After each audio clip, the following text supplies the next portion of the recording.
শালা চোরের উৎপাত আমার কুশল ক্ষেত্র শেষ। ওরে সর্বনাশ,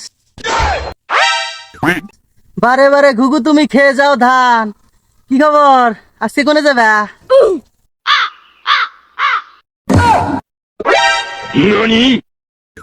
কে রে, তুই জনির বেটা না? জনি তো খুব ভালো মানুষটা, তুই জনির বেটা হয়ে আমার খেতে কুশাল বিং করেছিস। নু শালা তোর বাবা গেছ না?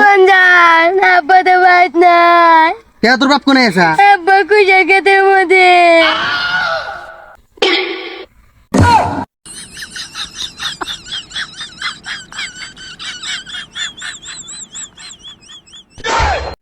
ওইসে কি ভাই, সলটা শখ করছিল তাই আল্লাহ আসছিলাম। বাপু তোমার এত বয়স হয়ে গেল, তারপর আক্কিল এলো না, কি আর কমু তোমার? যাও চল নেবাজ যাও, আর জানাই শোনা যাও। আক্কিল সারালো। বাইগান।